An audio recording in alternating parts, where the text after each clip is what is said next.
One lucky draw chance. Terms apply. Are you ready to get sexy? Sexy, baby. Kiss 92's Big Show Sexy. welcomes Dr. Martha Lee, Hey, baby. the Sexologist. I'm sexy and I know it. All right, we always look forward to this day when she hits our Kiss 92 Conti. We're talking to Dr. Martha Tara Lee. Welcome back to the show. Thank you. Thanks for having me. We always love our sessions with you, Martha. I mean, there's always something fun to talk about. And we were just talking about this topic right before the microphones went on, whether love is a failure if it doesn't end in marriage. Yes, that's right. Is anything really a failure? Okay, in the course of, you meeting with your clients and all that, is this something that comes up a lot? Do people come to you when they're having whatever personal problems, intimacy problems, when things start to fail, they look at it as, oh, I'm a failure. The union is a failure. Our efforts are failure. I think there's this definitive point, right, where if they get a divorce, then they are a failure. So it's what you said, right? Internalizing something that happens and then calling yourself a failure, I think is very damaging. I feel like when it's a union, like a marriage or anything like that, and then two people get divorced, they think they are failures individually, but I think it's more the union that's a failure, because it's just that both of them didn't manage to make that work, but them individually could make something else work. So it doesn't make them a failure. Yep. It makes just that partnership a failure. Yeah, and to your point, it's what exactly you are referring to when you say it's a failure, right? Is Yeah. it the union a failure? It could be the plan for marriage. Your motivation, somebody getting together, maybe was to eventually get married, right? And They were have like- the 3 kids and a Yeah. white picket fence and the 2 dogs and stuff like that, right? So Yeah. if that was your dream, that was your end game, okay, maybe your plan didn't come to fruition. But I don't think your relationship was a complete failure. Your efforts to try and find love, to try and find a relationship is a failure, because to me, the real failure is only when you don't try.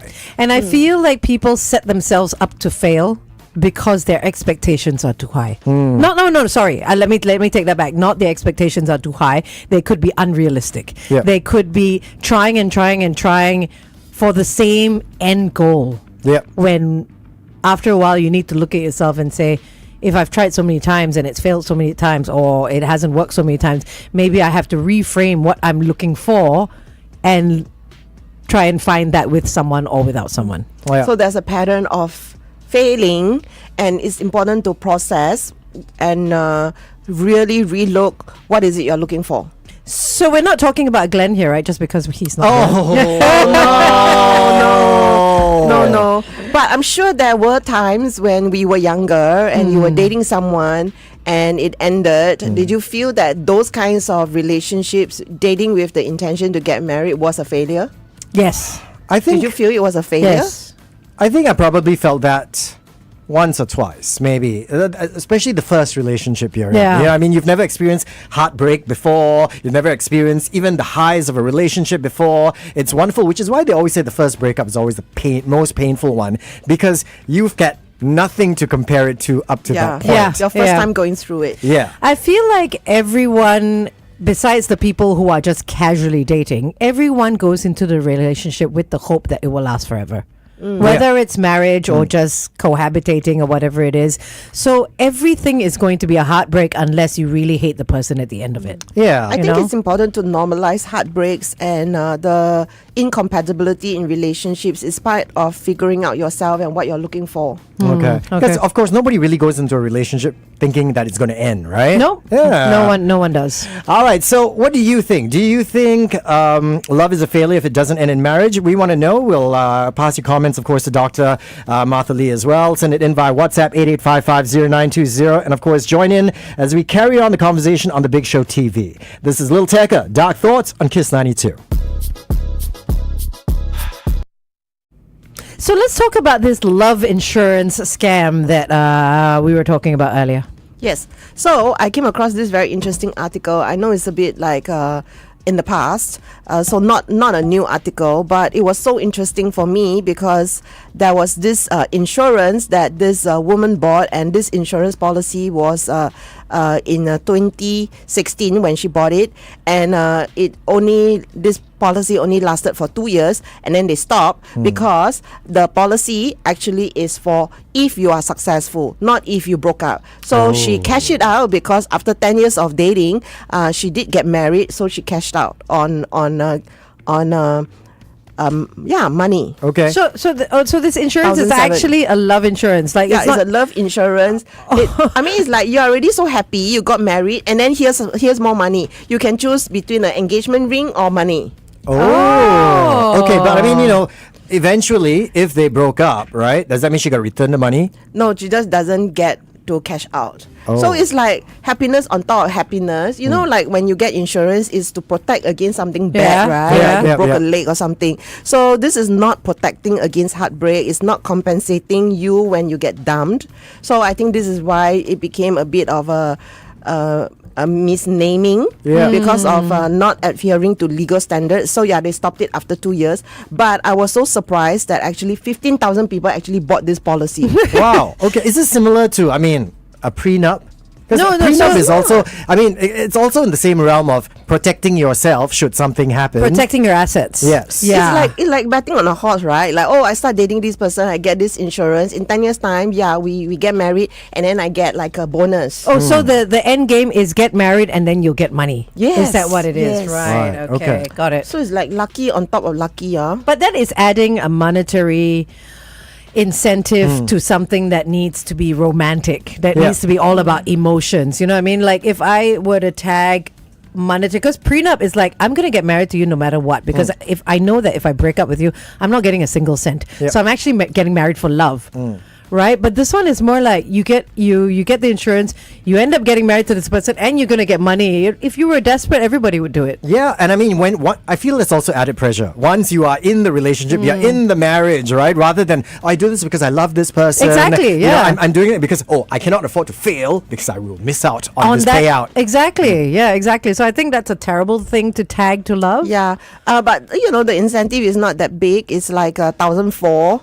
Even worse, they're doing it for nuts. 1,004. Yeah. Yeah, you have enough to, I don't know, get What, your pay for one person's wedding dinner? dress. Get your wedding dress. Depending, yeah. Okay, any other stories that you heard out there? Yeah, that was pretty much it. I was really inspired by that story because a lot of us date with the intention of getting married, and then when it doesn't end in marriage, a lot of times you just say, I have a failed relationship, or I have a series of failed relationships. Okay. And why do we use this word like failed?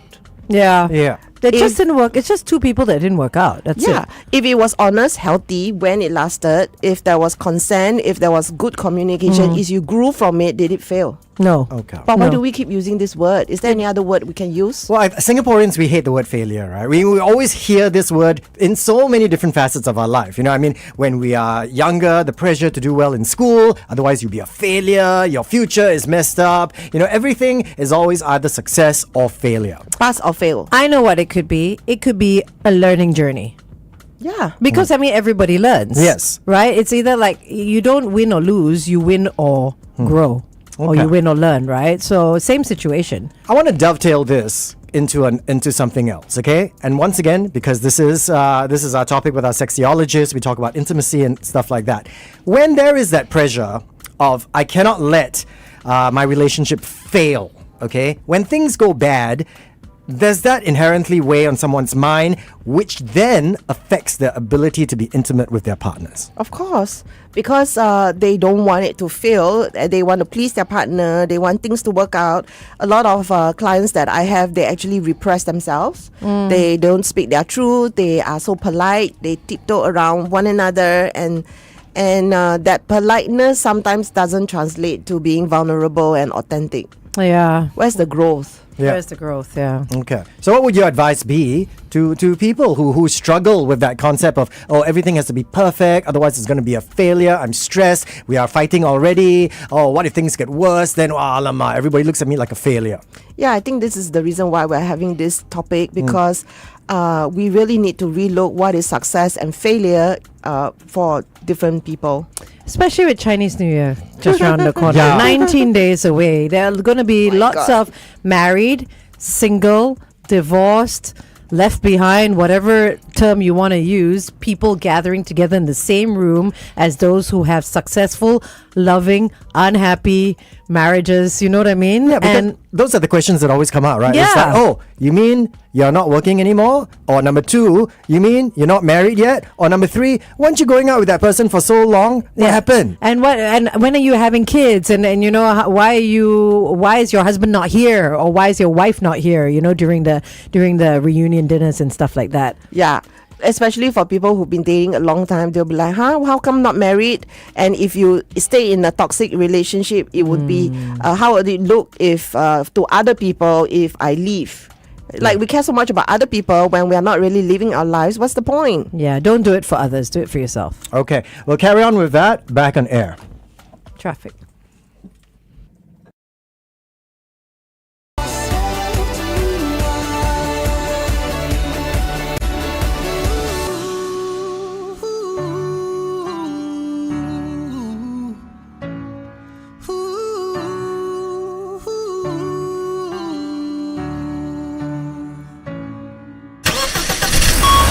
Kiss 92 traffic. On the SLE towards CTE, an accident after Woodlands Avenue 12. CTE towards AYE, vehicle breakdown after the PIE Changi exit. And on the AYE towards MCE, vehicle breakdown after Clementi Road. All right, good morning here on The Big Show. It is Angel, it is Tim, and of course, it is Dr. MTL, Martha Tara Lee. That's right. And we're talking about this big word that we seem to use a lot, you know, the word failure.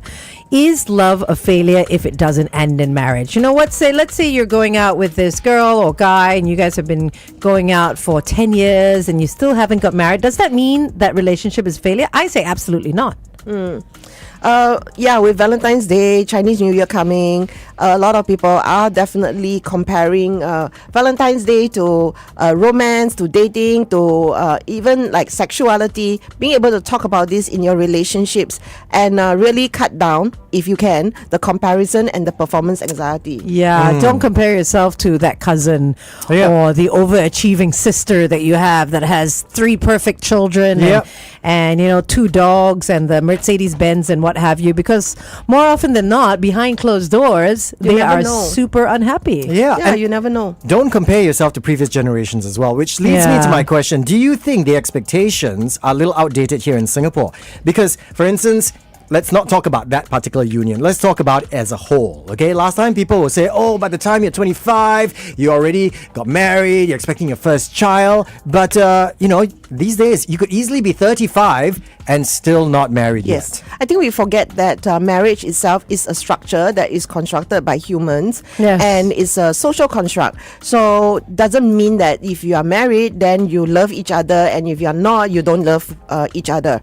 So what do you define by success or failure? Because nowadays there are a lot of non-traditional paths that people are choosing that works for them. I know of long distance relationships and also marriages. So really not judge yourself or others by social scripts. I mean, I've heard and seen and know of so many people that had children first, got married later. You know, the kids became their page boys and their flower girls, or they blended families, you know, where they are taking on other people's children as their own. So there's so many different types of unions these days, and I feel the word marriage and that piece of paper, not discouraging people getting married, not saying it's not a great thing, but if you choose not to, it doesn't mean you've failed at the whole I am not married. Yeah, because I mean, we've got the burden of so many things that stress us already in real life, right? The burden of, oh, you know, I'm not getting that promotion, I'm not where I am in my career that I thought I was going to be, or I'm not living in the house, I'm not living the kind of life that I thought I was going to be. Now you add on this whole expectation of, you know, is my marriage a failure? Is my relationship a failure? Is my love life in general a failure? And once again, all these things, they manifest in so many other facets of your life. Yeah, our mental health. Yeah, so we have Eliana, who wrote in to our number 8855509020. She says, "Hi, Big Show. I don't think every relationship must end with a marriage. I was with my partner for almost 10 years, and we were very honest with each other about not getting married. After 8 years together, he had to move, and we were doing a long-distance relationship. I wasn't ready to pack my bags and cross to the other side of the world, so we decided to break up. But we still have a lot of love for each other, but are definitely better people individually. So, not a failure. FYI, we still share our Disney Plus account. He pays, of course." Oh, good. Let him pay. Let him pay. Nice. That's a great relationship. I feel like even if you end up breaking up after a really long time and you end up it being very acrimonious and you being very angry with each other, try and make up, because Yeah. for the longest time you were together and you were happy. Yep. And you did love each other at some point, you know. Okay. So Yeah, kindness. And when you Kindness. look at that relationship as a failure in those words, sometimes you take that baggage into your next one as well. Of course, All right? yep. Okay, we'll carry on the conversation with Dr. Martha Lee on Big Show TV. Find us on Facebook. Time right now is 9:20. Kiss 92 Tie Check brought.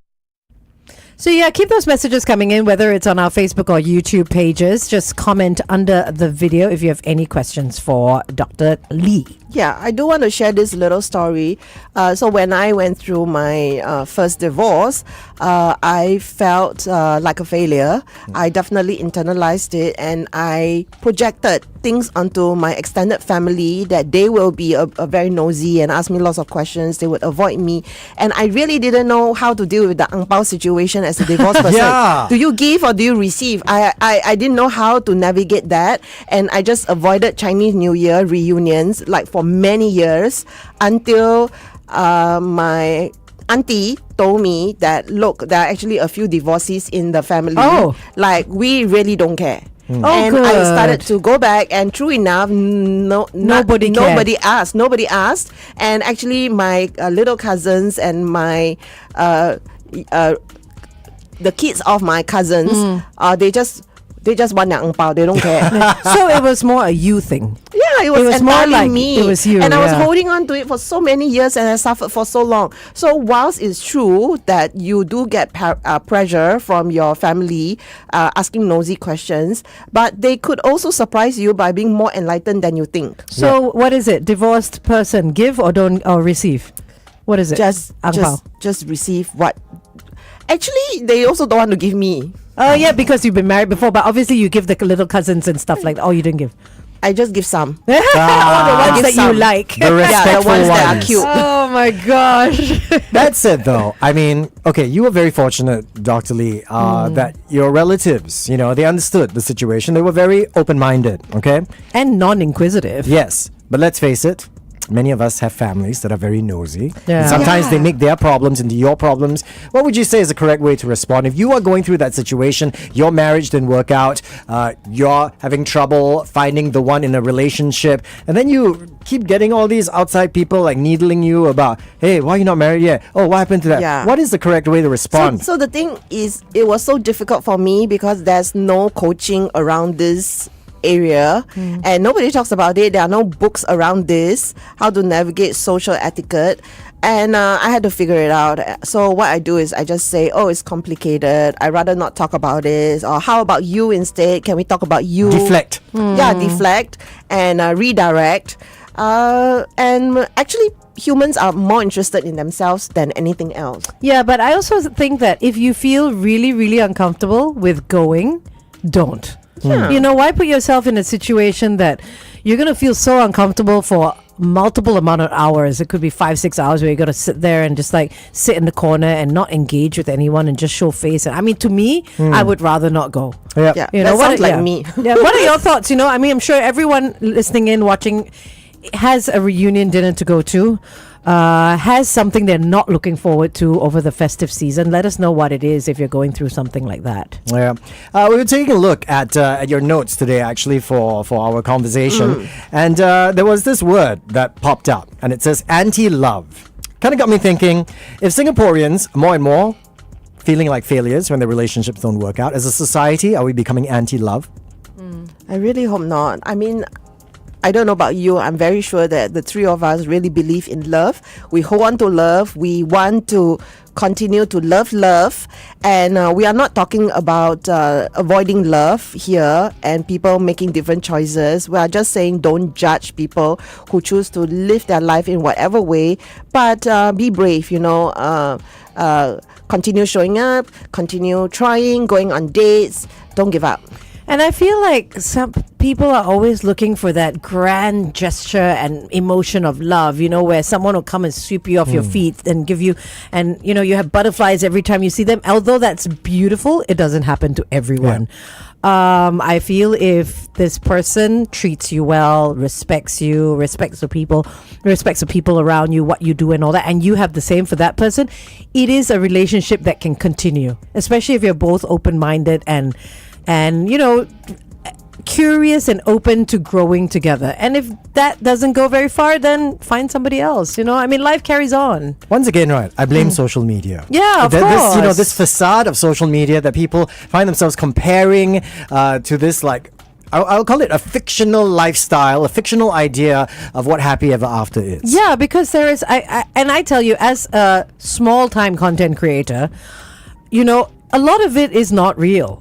Very, very, very seldom will you get someone authentic out there that says what's really going on. Yep. The pictures that you see after that is the pictures taken and everybody separates and goes on their own phones. Yeah. Do you know what I mean? Whether it's the couples or the family, all that. Oh, come together. I mean, look at the Beckhams. They all look so happy in the family photo, right? But how divided they are now. Yeah, especially posing. since there's going to be a tell-all memoir Yeah. by Brooklyn Beckham coming up.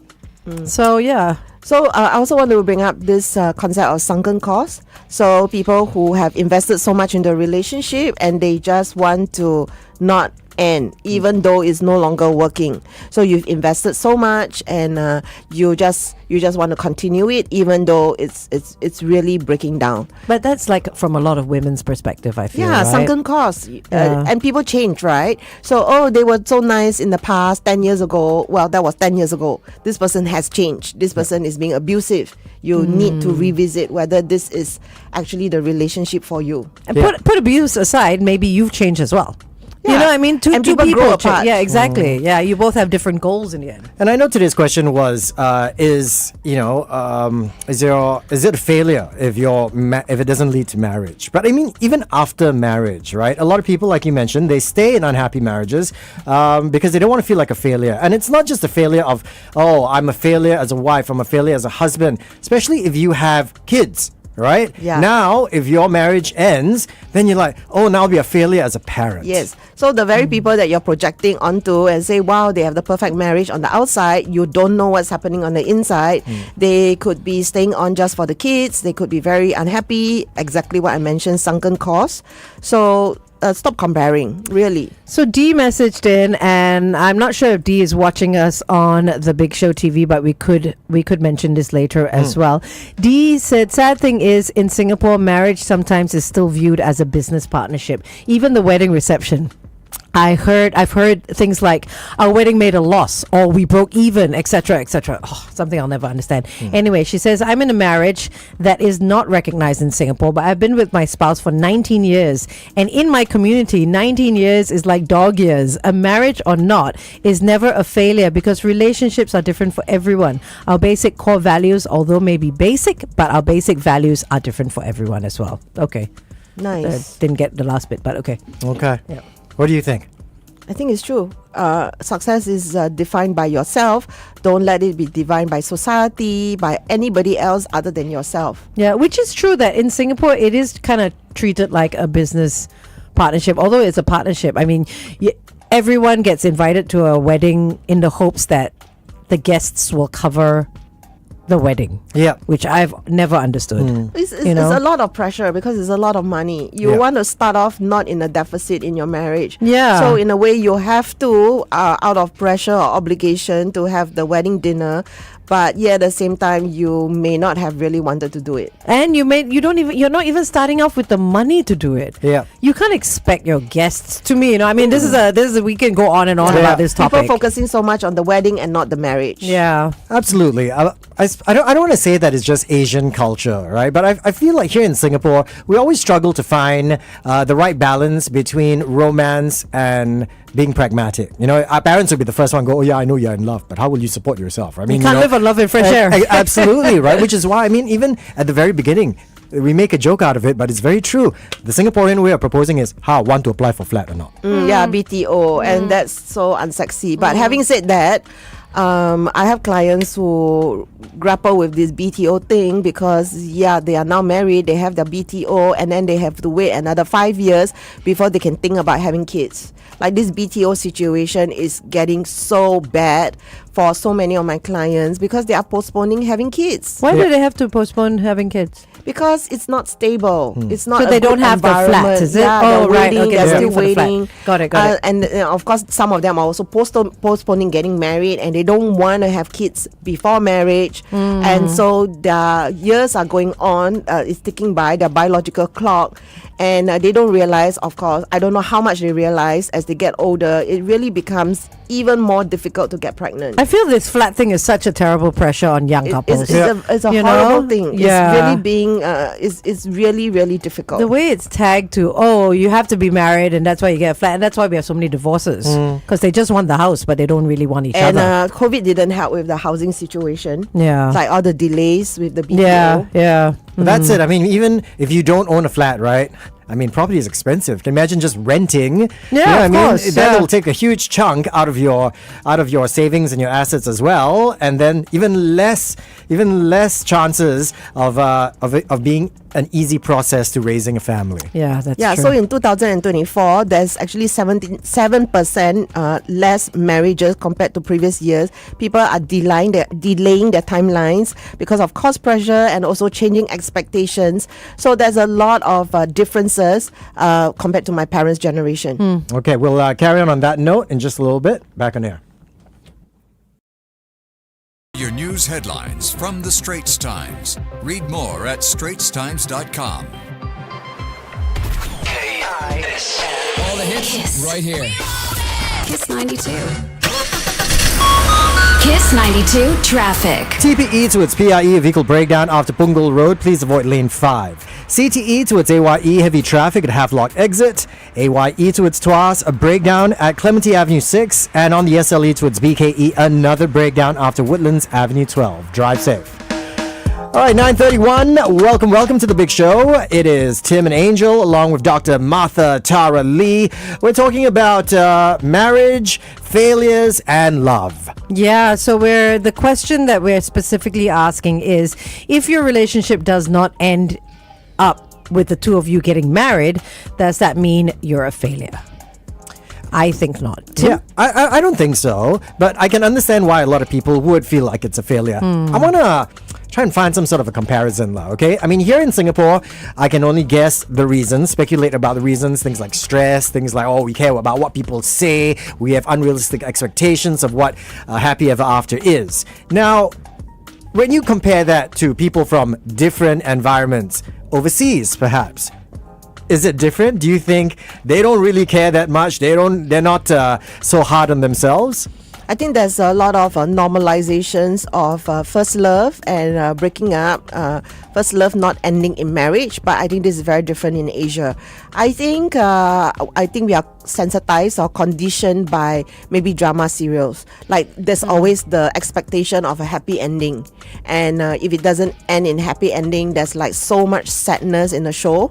So there are even viewers like petitioning for happy ending. Yeah. So I watch shows wanting happy endings because my work is so tough as it is. I want to believe in love. I mean, come on, but the happy ending is not a new thing. And we've been happy endings since we were children, Yeah. like your Cinderellas and your Snow Whites, and all the princesses always ended up with their prince. So I feel like the dramas that we're watching, so your K-dramas, your Japanese dramas and all that, they're just a longer version of Cinderella and Snow White and Pocahontas and all It that, is. you know? I can't get enough of it. So it's not a new concept of happily ever after. Do you think the men have the same sort of vision when they watch stuff like that?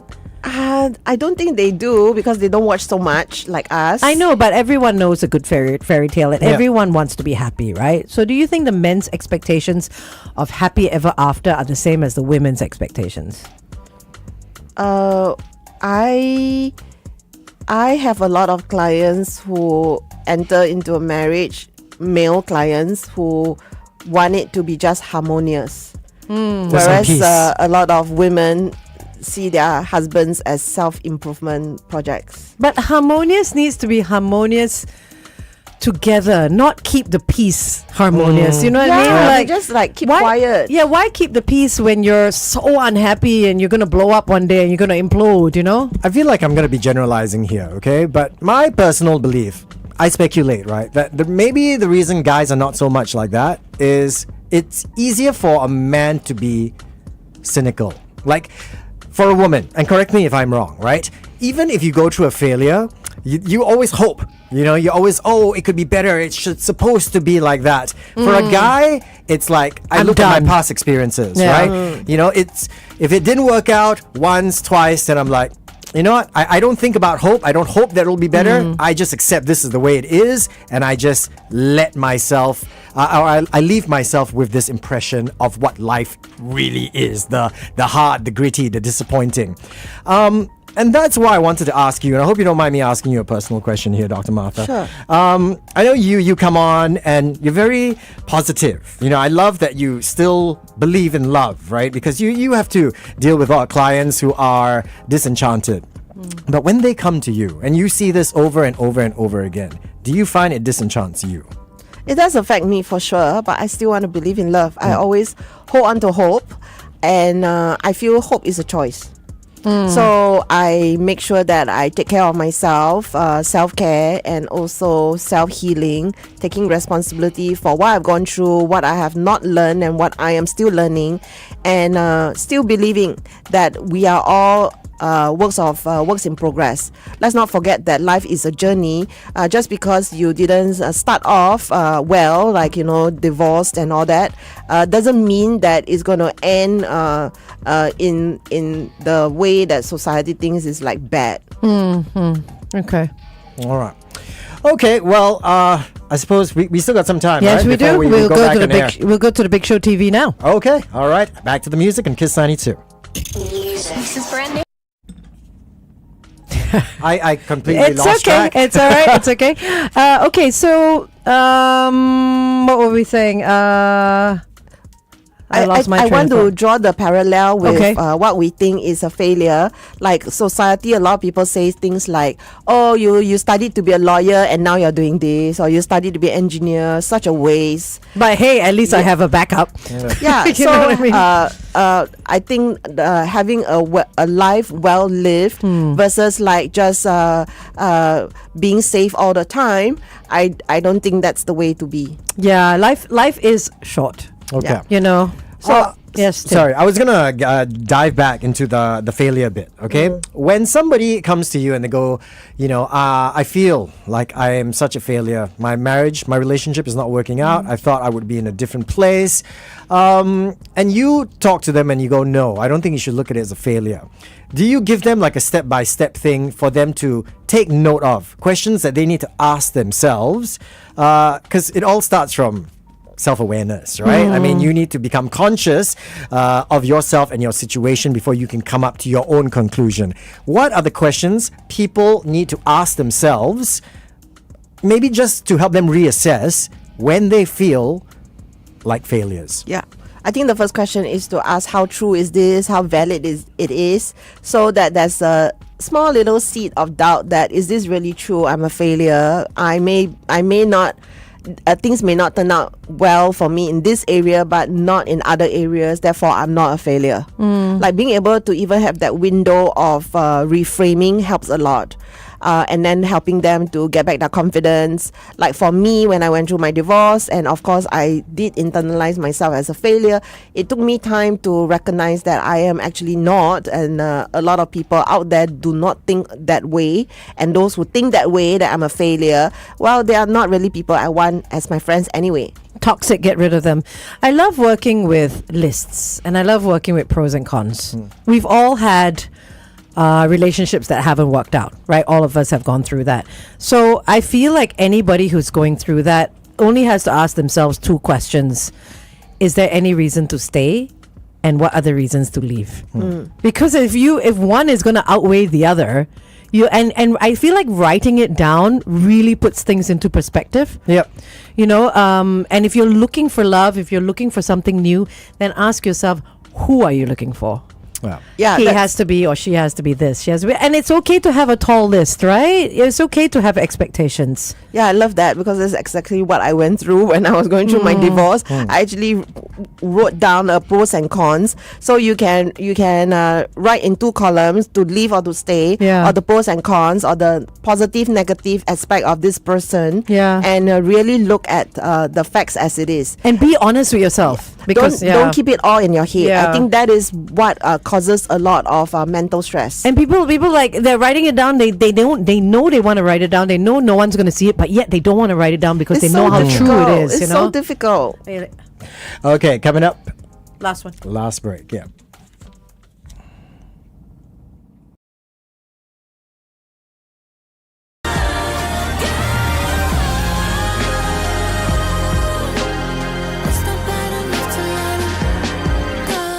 Kiss 92, all the great songs in one place. Madison Beer with Bad Enough. At about 9:39, it is Tim, it is Angel, and of course it's Dr. Martha Tara Lee, our sexologist. Today we've been talking about marriage, or rather, leading up to marriage. If your love, your relationship did not end up in marriage, is it a failure? Yeah, and we were just talking on the Big Show TV about if you are going through a relationship, a crossroads in your life, perhaps it'd be good to do some pros and cons and like really put pen to paper. You could also do it on your phone, obviously. And Dr. Lee was just suggesting pros and cons, like should I stay or should I go? So have one column that says reasons to stay, one column that says reasons to leave. Because I feel like this is like a should I quit smoking kind of question. Yep. There's so many reasons to smoke. And there's so many reasons not to smoke, and only one reason people smoke, because they enjoy it. I want to That's add it. something to that point, especially with the difficulty, okay, Yeah. making a decision to either move on or to stay. A lot of people equate sadness and difficulty with failure. Yes. And I think we need to remind everybody that just because you're sad or just because it's difficult does not mean you are a failure. No, Right? no. Because they're like, oh, yeah, but if I break up with this relationship, I'm going to be sad. It's okay. You can still be sad and have made the right choice. And you know, this is probably something you're going to look down upon 2 years from now and start laughing because you're like, oh my gosh, I feel so much better now. I made that decision, you know. Yeah, I think it's heart-wrenching when it's the end of anything, really, because we want to hold on to what's good, and we all like to buy into that happily ever after, and feel like a failure when we don't get a happily ever after. I also know of clients who get to a point where being in an okay relationship is no longer okay. But that's the key, what you just said. Hold on to what's good. And half the time it probably isn't good, right? Yeah, don't lie to yourself. And this is the year of honesty. We are coming into the year of the horse. Absolutely. Fun, fortune, and Fantastic. fantastic relationships. Yeah, like Glenn said, like this is my year, right? Martha, right? That's right. Well, we want to say thank you very much once again to Dr. Martha Lee for another very, very interesting and enlightening experience. We always look forward to our sexologist. And today, we have something very, very special, okay? That's why we want you to be part of it. Today is a special day here on The Big Show. Oh Yeah. no! I know what happens at this time. What happens at this time? Hey, get my cake! Oh my Wow. Happy birthday, Angel. Yeah. Thank you. Okay, so- am I blind or is it not lit? Oh, she's going to light it. She's Oh, going to she's light it. going to Don't light worry. it. Yeah. I was like, is she going to the toilet at this time? Why? Okay, so we're going to light it. And then, Dr. Lee, if you would you join us in a birthday song for Okay, Angel? okay. I'm really good in singing. Oh, well done. Good job. So you got to sing extra loud because Glenn is not here. And okay? we got my favorite vegan cake as well. Can we lift it up Of so that we We can love see you, it? Angel. Thank you. All right, are you ready? 1, 2, 1, 2, 3. Happy birthday to you. Happy birthday to you. Happy birthday to Angel. Happy birthday to you. I have tears in my eyes. Make a wish, make a wish. Oh, We love you so much. Good sex in 2026. Oh my gosh, that was one of it. Thank you, May guys. you have many orgasms. Oh my gosh, thank And you. on Also. that note, it's back to this song from Les Seraphim, Crazy on Kiss 92.